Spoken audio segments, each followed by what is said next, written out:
Hi. Transition now, and what a great morning with a lot of great golden nuggets and a lot to learn. And if we would just continue in that vein with Dr. Sinyor.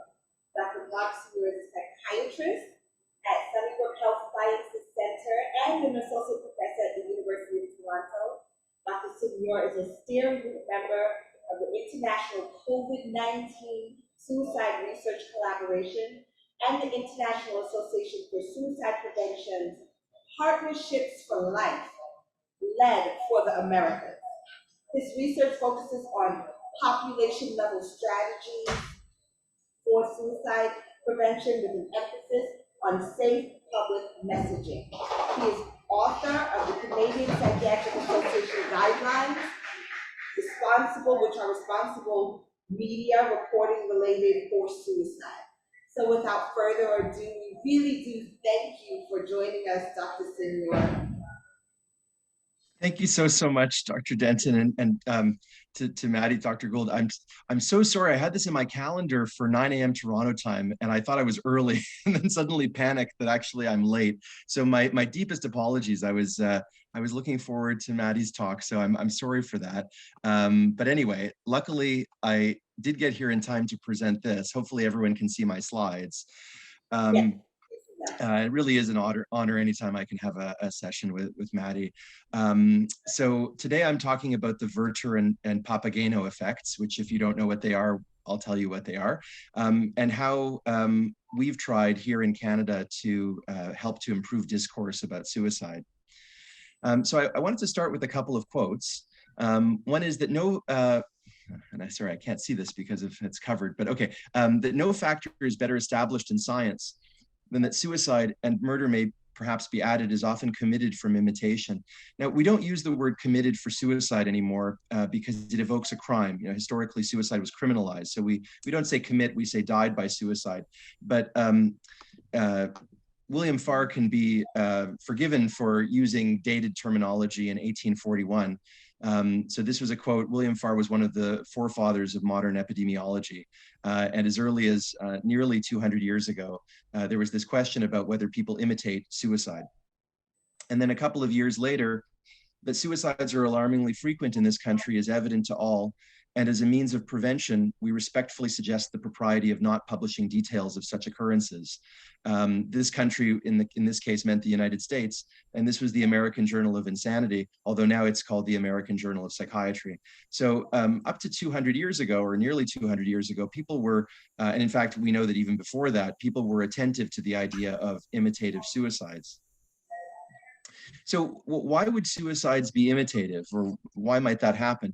So this is a figure, the integrated motivational volitional model of suicide, which is probably the most in vogue model developed by Rory O'Connor and Olivia Kirtley, who actually I had the pleasure of spending the week with last week in Sydney, Australia at a Lancet Commission meeting about how to decrease self-harm. But you see, it looks very complicated, but just to simplify it, we think that people have a biological vulnerability to suicide. Things happen in their life. And as a result, they feel defeated and humiliated. And not only humiliated and defeated, but they feel stuck. They feel trapped. And the idea is that those things result in suicidal thoughts. But what we're potentially most interested in is the transition from suicidal thoughts to suicidal behavior. We know many people think about suicide, but why do they move on to actually behave and act and attempt suicide? And so there's a variety of different moderators. One of them is access to means. We know that if we limit access to means, that we can prevent suicides. But another key one is exposure to suicide. And so that gets us to the idea of what kind of propels people into action. And I think this dichotomy is potentially helpful. Years ago now, actually as a medical student 20 years ago, I was working on a project about a suicide barrier that we have in Toronto, a bridge that people were using to die by suicide, and they put up a suicide prevention barrier. And one of the interesting findings of the study is that initially it didn't work. It didn't lower suicides by that method. But when we went back, we saw that the media in Toronto were writing things like, this is a waste of money, people are going to kill themselves anyway. we shouldn't bother doing this. And here are other places that people could die by suicide. And if that disturbs you, it should. It's a horrific thing to have said. We should never have sent that. And actually, when the media stopped saying those things, the barrier started working the way that we expected it to. And so you can think about the means of suicide as involving the physical availability of suicide methods, and our barrier decreased that. But there's also the psychological or cognitive availability, the knowledge and understanding that this is something can do. Maybe this is something that the newspaper is telling you is something that you're going to do no matter what. And that actually can increase the potential for suicide. We'll talk also about how it may decrease it, but we have to think about both of these things when we think about preventing suicide across the population.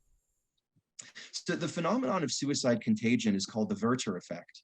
And the Werther effect is named after this book, which was published in 1774 by the German author Goethe. And in the book, there's a young man, Werther, who has unrequited love. So he's interested in a woman. She, unfortunately, for various reasons, can't be with him. And in despair at the end of the book, he ends his life. And after this novella was published, there were a spate in Germany where it was published and across Europe of young men who were romantically rejected, dressing in the stereotyped clothing of Werther and dying by suicide using the same methods that Werther uses. And actually, as a result, it was banned for a number of years. The Werther effect, the magnitude of it is very strong. People may have seen this study. It was a study examining suicides after the death of Robin Williams, a famous actor who people are probably very familiar with. What you can see in the light gray lines here at the bottom are suicides across the United States by month from 2010 until 2014 or 2013. 2014 is the red line. And what you see is it tracks with all the other lines here until August of 2014, which was when Robin Williams died. And you can see that it skyrocketed. And in fact, the year after, which is this slightly darker gray line, was above all the other years. The study didn't actually really look at the year after, but just looking at the statistically at the 4 months after his death, or 5 months after his death, there was an expected almost 17,000 suicides in the US because there are many suicides. Of course, it's a very big country, and they found 19,000. So almost 2,000 more suicides than expected, a 10% increase. And just to give you a sense of that, the global financial crisis in 2008, 2009 did not cause an increase of this magnitude. COVID has not caused an increase of this magnitude, but we see it with Robin Williams. And it's actually been studied in 2 other countries, here in Canada, where I am, and in Australia. And equivalent per capita increases were observed in our countries too. I wonder, I mean, hopefully it didn't happen in Guyana, but maybe it did. And so we have to be worried about these sorts of things. This was a meta-analysis. If people aren't familiar with this, it's something called a forest plot. Don't worry about reading it. I'll just give you the summary. It was looking at a large number of well-designed trials examining celebrity suicide. This was led by one of my colleagues, Thomas Niederkrotenthaler. Maddie and I are colleague from the Medical University of Vienna. And what Thomas found is that after celebrity suicides, when you kind of average all the trials using this meta-analytic technique, you find that there's a 13% increase in the weeks after the suicide. And again, that's a huge increase on average. Thomas then led a study looking at 13 reasons why. People may be familiar with this show. It was a Netflix show about a young woman who, anyway, we could speak about it for a very long time, but the short summary is she ends her life and on the basis of a number of stressors which are common to teenagers. It's presented as inevitable, and it's presented that when she tries to seek help, it doesn't do anything. It's not helpful. And what we found is that there was a 15% increase in suicides in young people in the US in the 3 months after the show. And that was only in youth. It wasn't seen in other ages. And it was highest in young women. The proportionate increase was higher in young women, who were the target audience of the show. And obviously the main character who you see here was female. We replicated this result using a slightly different methodology because we're a smaller province here in the province of Ontario. So again, just to show that when you have large sort of displays of suicide death in identifiable people, where you show people how to die by suicide, you see more suicides across the population. Actually, here's another, I forgot that I had this slide, but here's another study, not looking at suicide deaths. Here we're looking at self-harm. So we were looking at what happened after 13 Reasons Why came out here in Ontario, Canada, in terms of presentations to emergency departments for self-harm. So people who have either made a suicide attempt or another form of self-harm, and what you can see is that the number jumped in the months right after 13 Reasons Why came out, and then later recovered a bit. And we didn't see an increase in visits to regular either primary care or mental health outpatient visits. So really, we saw suicides and we saw self-harm that showed up to the emergency department. So that's all doom and gloom. I'm sorry, I don't mean to be too doom and gloom. We'll get to the happier part of the presentation here, which is that, and there's an argument about whether we use the word contagion or not. Some people prefer imitative effects. But what I like to say is everything is contagious. The way that social learning works is that you have an identifiable person, they do something that some people in the audience identify with, they say, okay, well, this is something that looks like it's potentially helpful. And you see more of that across the population. And we see that with the Werther effect. But the reality is, you see this everywhere. I can't see everyone in the audience, but depending on what, I bet there's something that you're wearing that you saw someone else wear that that you liked what it looked like, or it was fashionable, so you decided to wear the same thing. I don't know what the big Christmas gift is this year, but a few years ago it was fidget spinners. So everybody had a fidget spinner, so we bought it for our kids. I know Guyana people play basketball. We love basketball in Canada. The Raptors won a few years ago. If you go to the park down the road, all the kids are taking 3-point shots. Every shot is a 3-pointer. Even these small kids are shooting it from very far away. Why are they doing that? They didn't do that 20 years ago. It's because Steph Curry takes 3-pointers and it's a big thing in the NBA, right? And same with the stock market, right? So you look at the stock market, they say, oh, Netflix is up or it's down. You decide whether to invest. So everything in our media and our news, yes, it's to inform us and to entertain us, but it's also telling us what should we do. And it's not specific to suicide. That's how social learning works. We're all vulnerable to social learning. I do it, you do it, everybody does it. So how can we harness that for benefit from a public health standpoint? And the answer is potentially this thing called the Papageno effect. So here you see a character in Mozart's Magic Flute, Papageno, and Papageno in the opera is about to end his life. And then these 3 boys show up and they say, "No, Papageno, don't do it. Use your magic bells." And he chooses to survive, and he sings this beautiful aria.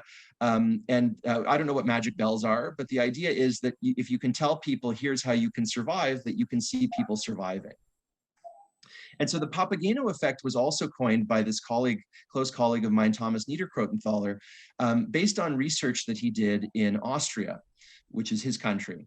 And in Austria, he found, first of all, what everybody else finds, which is when you have doom and gloom stories of suicides, you see more suicides across the population when those stories are published in newspapers.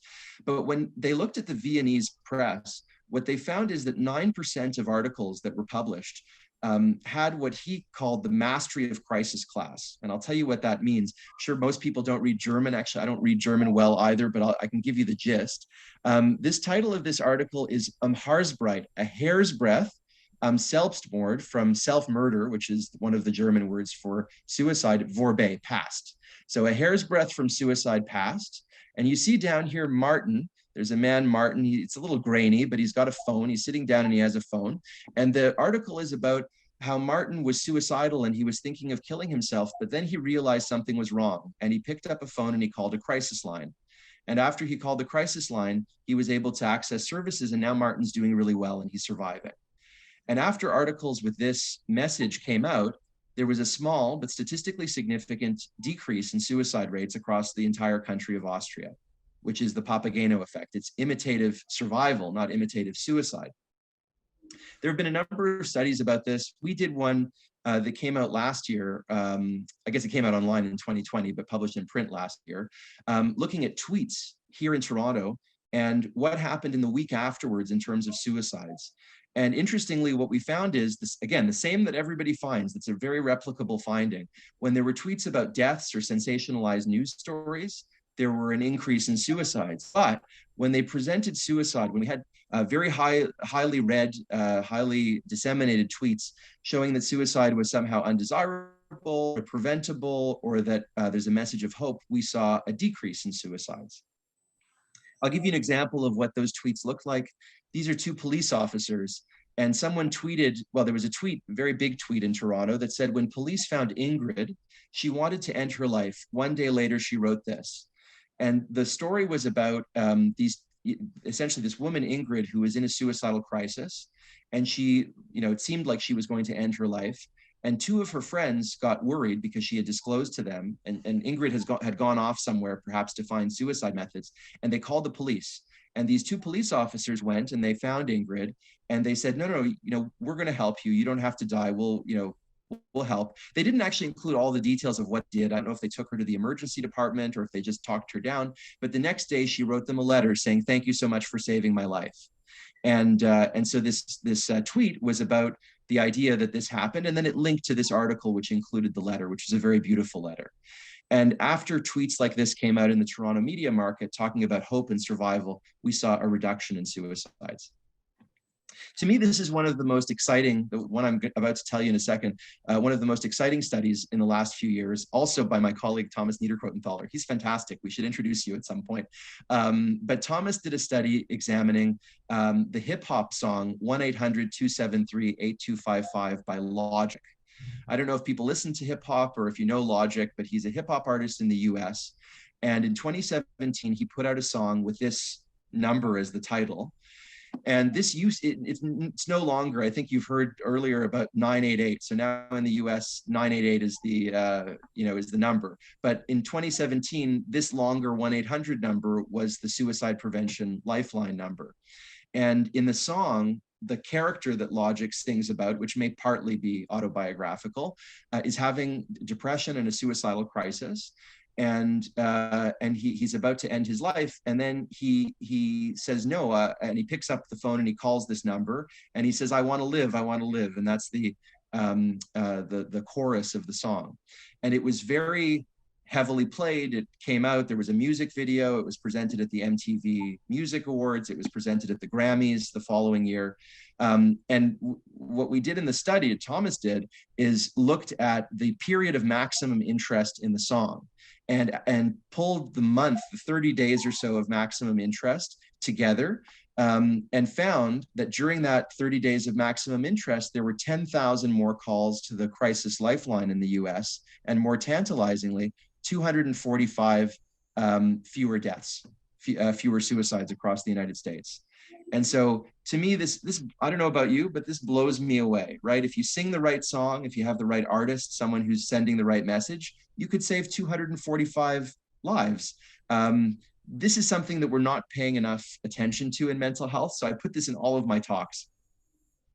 So I want to leave time for questions. So I'm just going to run through a few other things.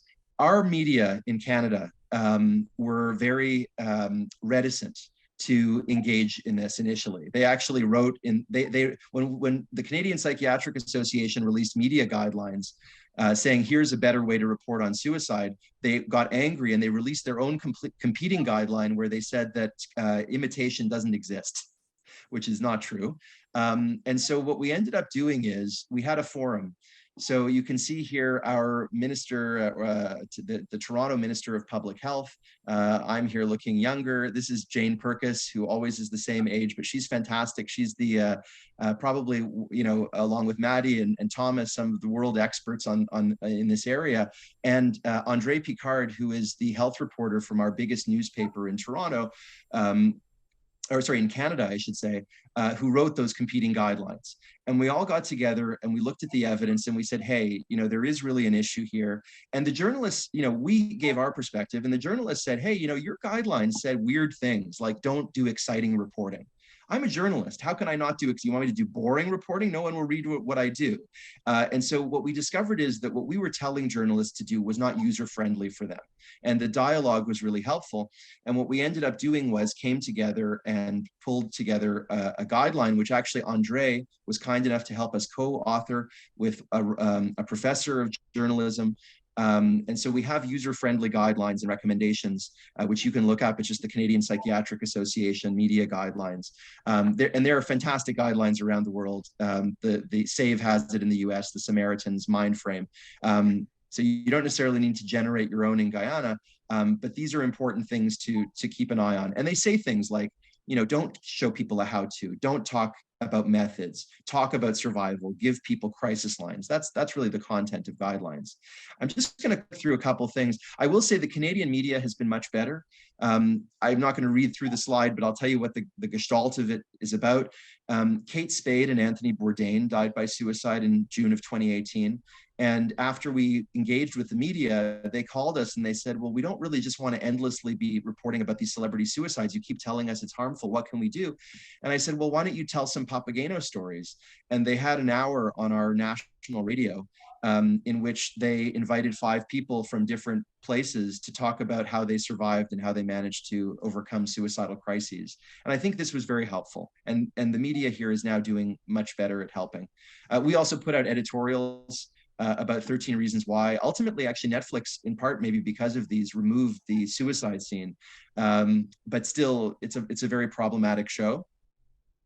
I realize my time is short, so I won't go into this in great detail.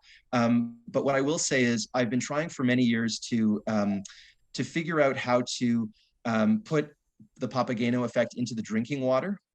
And I made a minor discovery when I was reading the 3rd book in the Harry Potter series, Harry Potter and the Prisoner of Azkaban, to my 7-year-old about 7 years ago at the time. And what I discovered is that the author had embedded her story of getting cognitive behavioral therapy into the book. So in the 5th chapter, Harry gets hit by this character called a Dementor, who is basically a metaphor for depression.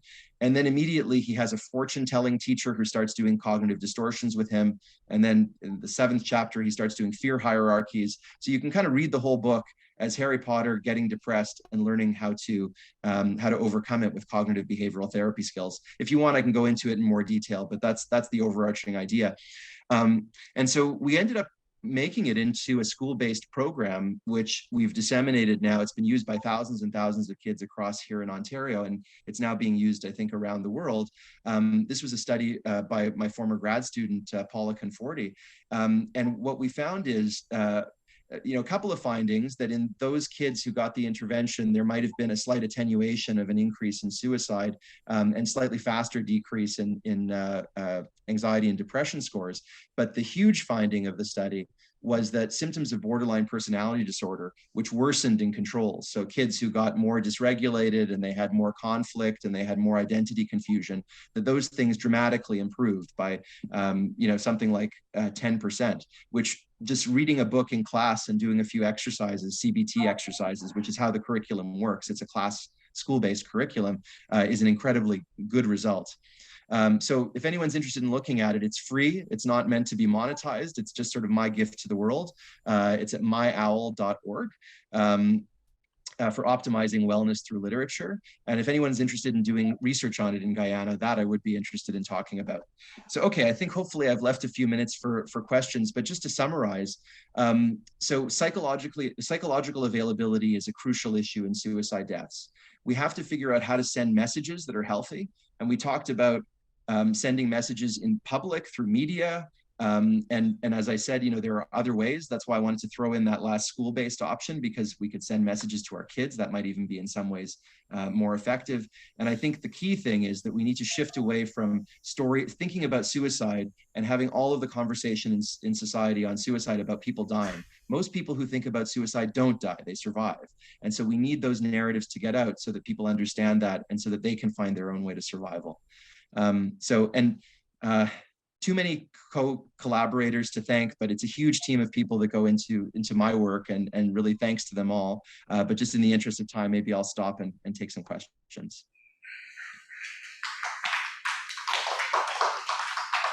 Thank you so much, Dr. Sinyor. That was really riveting talk, really, because you kind of gave us all some ownership there. It sounds like there's definitely something that we all can do in how we communicate stories, end-of-life stories, and for those who've been exposed to suicide, there's messaging that we all can just do a little bit better. I am going to take questions. from the audience. First. Good morning, Doctor, and thank you for your presentation. I am going to ask you a very poignant question, and it has to do with race and racism. For people of color, and we would have seen during this same COVID pandemic, racism raised its ugly head in the killing of George Floyd.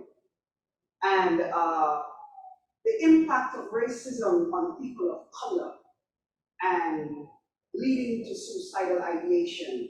Have you looked at any studies whereby it impacts how that type of rejection, that type of I don't belong, I'm subhuman, there's something wrong with me, my image, my hair. I'm a person where my hair natural, I'm from the Rastafari community. We are considered the dregs of society because we promote an African culture. People of color, this is the decade of people of African descent. Have you looked at any studies that looked at what happens to us, the people of color, and race and racism, and how it affects our mental health? Because sometimes you just don't want to wake up and come into a world that rejects you. Your representation matters. And here I'd like to please ask you to answer this question honestly. Blessings, Wakanda forever, in that spirit of Black Panther. Thank you. We able to hear the question. I did. I heard it. You know, good morning. Thank you so much for, as you said, I think it is a very poignant question. And to be honest, I think you made most of the point better than I could, certainly. A couple of things. I mean, one, I'm a quantitative researcher. I don't do qualitative research, but there are a host of qualitative studies which show exactly what you're talking about. That, you know, when you interview you know, people from all sorts of racialized communities, they describe exactly what you're talking about, and it's a crucial sort of influencer of suicide. And to your point about the COVID pandemic, it's not something that I think we have data on everywhere, but there's one study, which was a very notable study when I came across it, looking at suicides in Connecticut. I'm sure you know, a state in the United States. And one of the interesting things about suicides in Connecticut is at the beginning of the pandemic, during the first few months and year, there was quite a drop in suicides across Connecticut overall, but the drop was pretty much entirely amongst white people in Connecticut. There was actually an increase in suicides amongst Black people. And so it really just hammers home exactly what you're talking about as an issue. You know, how to fix it is obviously you know, something I think we'd all like to do, but something that's very, very complicated. I guess just coming back to the talk, I think messaging is a key point, right? I think, you know, we've had certain kinds of presentations of people that have been very unhelpful historically, and the key thing is to shift those presentations. Thank you. We have a question in the chat. How can I get a copy of your book? I'm too busy to write a book, but I don't have a book. If you want to look at the curriculum, it's myowl.org, which I can put in the chat actually if you want, for people who are in the chat. But in terms of, yeah, all the other stuff is just in peer-reviewed papers. So you could just go to any server. If there's something in particular you want, just email me and I'll send it to you. Also, I think the person during your talk, you referenced several books, and so I'm not sure if the person is actually commenting on one of the books that you mentioned, but it could be that. Are there other questions in the audience? I'm curious. We have another question. Okay, in Dr. Spar's statement, I think it was in 1841, if I'm correct, he said that that person said that suicide, persons imitated because of imitation. So I know because of persons' cognitive ability, or they thought they might think that, okay, I'm depressed, there's anxiety, I'm hopeless, I need to take my own life. Is there any research being done, like comparing and contrasting, like between your thoughts and imitations, which one is more? Great question. So that's did you hear the question, Dr. Sinyor? I think I missed part of it. Yeah, the question from the audience from Ms. Odessa is really trying to understand the connection between individual level cognitive mimicking and population level imitation that you're presenting. She referenced the first quote that you showed us from 1841, and she would like you to unpack that and how that translates to individual level cognitive mimicking or imitative suicidal behavior. It's a very good question. Thank you for repeating it. So a couple of things. One of the difficulties of these large epidemiological studies is that they do what you're saying. They look at a population behavior, but they're not looking at what each individual is doing or thinking. There are some studies that do that. So another one of our colleagues, Keith Houghton in the UK, took a number of people who attempted suicide, young people who were in the hospital, and interviewed them and asked, what drove your suicide attempt? And about half of them said that they had been exposed to some kind of suicide-related media. And they said, well, I saw, some of them said, I saw this person and they were doing it and it seemed like something that could help. And they wanted to be out of pain and I felt like I wanted to be out of pain. So I just followed what they were doing. There aren't very many, the kinds of studies I showed you in the talk, there aren't that many that also look at individual data. There was a notable one here in Canada and Quebec, where they were looking at following the suicide of a very famous journalist, TV journalist. They found an increase in suicides across the province, kind of like what I showed you earlier. But what they also did is they looked at coroner's records and suicide notes, and they found a handful of suicide notes. There was about an increase by about 100. They found 10 suicide notes where people had actually written things like, the man's name was Gaetan Giroir. They said, I saw Gaetan Giroir and I saw what he did and I'm going to do what he did. And so I think in terms of the process of how that works, that, you're not going to have somebody who is not vulnerable at all, has no risk, who's going to see something and act, largely. What will happen is you have someone who's already depressed or who's already in difficulty and has some risk factors, and they feel in despair. And of course, people who are suicidal largely just want to escape from pain. They don't want to be here. They don't, in the sense of being in pain, many of them actually still want to be alive. But they look and they say, let's say Robin Williams, say, well, this is our uncle. Like, this is everybody's uncle. He was a nice guy. He was happy. Even he couldn't survive, and he was in pain, and this is what he did. And, maybe I should do the same sort of thing. That's the process, and there is some evidence of it, although it's hard to gather evidence on. Thank you. Are there any other questions in the audience? I have a question about the Papageno effect. You kind of went quickly through those slides, but the responsibility or the response that you had on one of the celebrities' death by suicide, and then you had a slide with several different quotes that you had guided them on how to message. And if you could just go into the correct way to message and report suicide. Several people here might know of someone who's died by suicide or have read it in the newspaper article in Guyana. And so if you could just elaborate on the Papageno effect and what is the messaging and the detail that you also gave, was it the LA Times or Toronto newspaper as well? Yeah, so I think the key, so it depends on what the message is. And there are some stories that are safer that you just want to make even better. So ideally, the kinds of stories you would see in the media here in Canada and in Guyana and frankly everywhere would be stories about people surviving. So-and-so had a mental health challenge, they were in difficulty, and now they've reached out to a big hospital or to a healthcare center and they're doing well. Preferably not mentioning not talking about their suicide methods in detail, like what if they had attempted or things like that, to focus really on the idea of survival, to focus on modeling, right? So people who look at it and go, oh, I'm like that, maybe I should do what that person is doing. What detail could you include in such a report in order for someone to kind of connect the dots for how they might be able to seek help or might be able to survive, with things like crisis resources attached to the report. Or sometimes you have generic stories, right? It may not be about an individual, but even a story about how, if the government or if a healthcare facility is trying to do something to help with suicide, the focus should not be on how it's an epidemic and everyone's going to die and nobody's doing anything, which we get a lot of articles about, but rather, here are some efforts that people are taking and we're going to see fewer suicides if those efforts are taken. That's another aspect. And then the third one is just around if Ideally, you wouldn't report, or there wouldn't be reports on deaths, but we know that they occur, and they will occur if the journalists think it's in the public interest. And in those circumstances, the key thing is don't show a how-to. Don't say how the person died so that the reader might be able to follow the steps.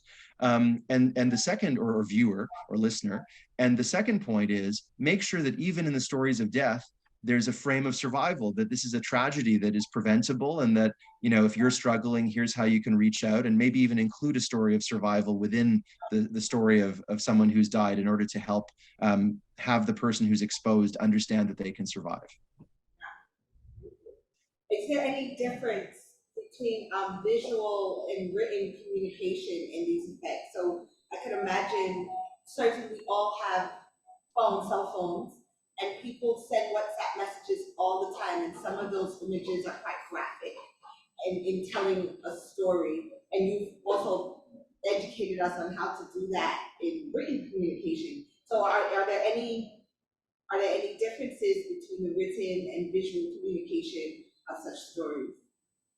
You know, there isn't a ton. I think there are at least one or two studies that may have suggested that television in some ways may be more powerful than written across the population. But there's a caveat, which is more people might watch TV. So it's not clear if it's the visual or if it's just the exposure. But I think the answer is that, you know, you certainly don't want graphic in writing if you can avoid it. But of course, images are very powerful. The music, if you ever get a chance to watch Logic's hip hop music video, it's a beautiful, like very evocative video that I think you wouldn't just get if you didn't see what was going on. And so I think it goes in both ways. If we can have evocative visuals that tell people stories of hope, that's great. And we should avoid graphic visuals that otherwise telegraph death or might disturb or traumatize people.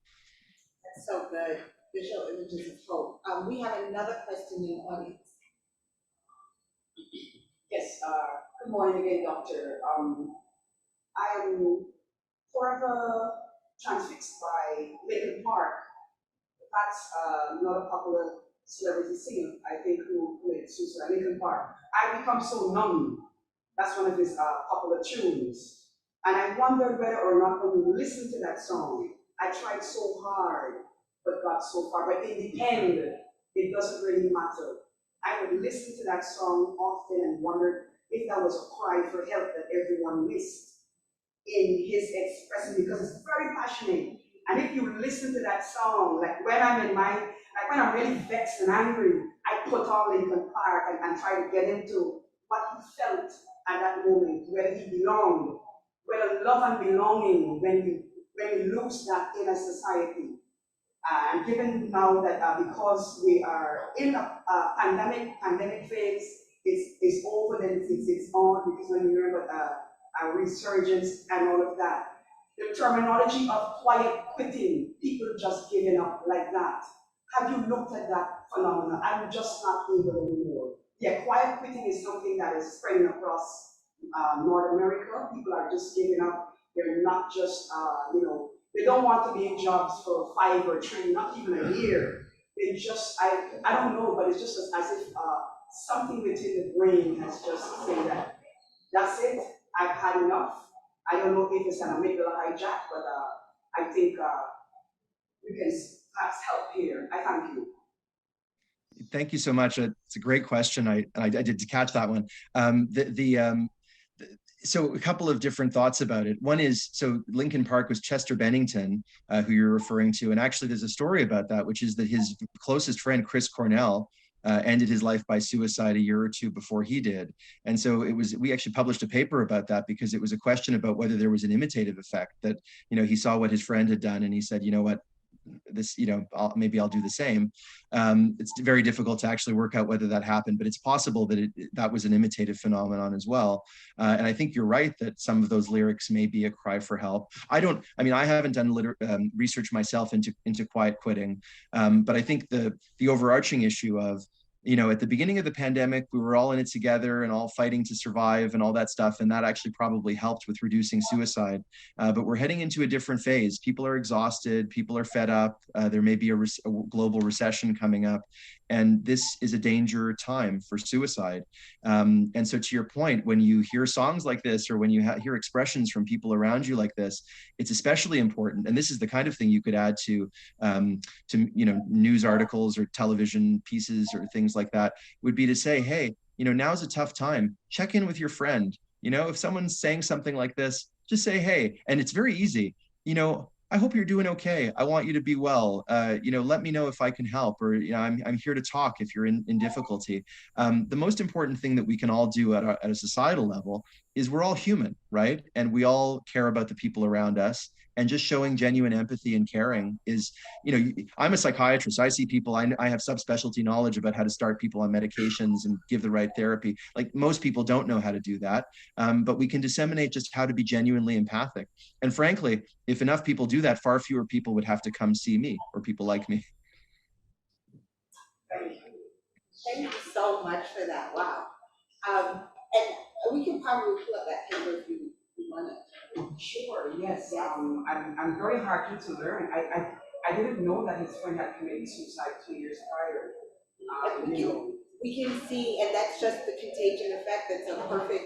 So thank you for that. Yeah, a perfect example of the whole. Lincoln Park regrets. I'm forever, he's one of my prolific singers. And when he took his life, when he died like that, I was numb.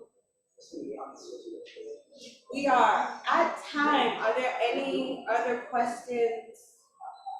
No. Thank you so much, Dr. Sinyor, for your time and for all that you shared with us, the knowledge that you shared with us. We certainly will leave here with hopefully communicating with you. Thanks so much, everybody. Thank you. Be well.